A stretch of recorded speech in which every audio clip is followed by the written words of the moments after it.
ಸಂಘಟನೆಯೂ ಬೇಕು, ಜೊತೆಗೆ ಹೋರಾಟವೂ ಬೇಕು. ಅಂದ್ರೆ ಅದಿದ್ರೆ ಮಾತ್ರ ನಾವು ನಮ್ಮ ಹಕ್ಕುಗಳನ್ನು ಪಡ್ಕೊಳ್ಳೋಕೆ ಸಾಧ್ಯ.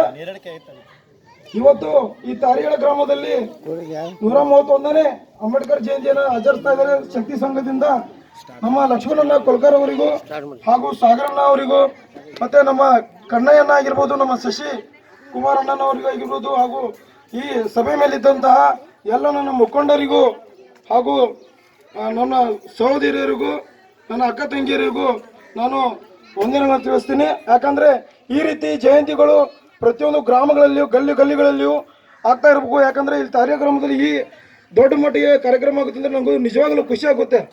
ಇದೇ ರೀತಿಯಾಗಿ ಎಲ್ಲ ಗ್ರಾಮಗಳಲ್ಲೂ ಎಲ್ಲ ಗಲ್ಲಿಗಳಲ್ಲೂ ಆದರೆ ಒಂದು ಅಂಬೇಡ್ಕರ್ ಅವರು ಕೊಟ್ಟಂಥ ಸಂವಿಧಾನಕ್ಕೆ ನಾವು ಬೆಲೆ ಕೊಟ್ಟಂಗಾಗುತ್ತೆ.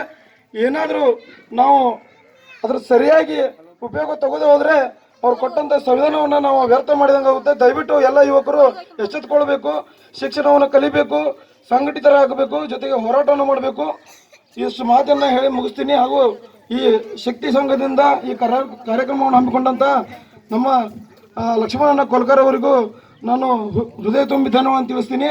ಹಾಗೆ ಈ ಕಾರ್ಯಕ್ರಮದ ಅಧ್ಯಕ್ಷತೆ ವಹಿಸಿದಂಥ BBCಯನ್ನ ಅವರಿಗೂ ಕೂಡ ನಾನು ಧನ್ಯವಾದವನ್ನು ತಿಳಿಸ್ತೀನಿ. ಯಾಕಂದರೆ ಅವರು ಸಂಘಟನಾ ಚತುರ ಅಂತ ನಾನು ಹೇಳಕ್ಕೆ ಇಷ್ಟಪಡ್ತೀನಿ.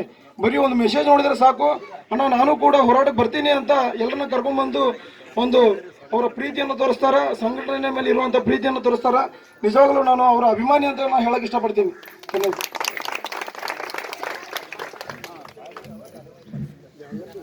ಸಿಗೇಳಿ ಸರ್ಗೆ ಅಭಿನಂದನೆಗಳು.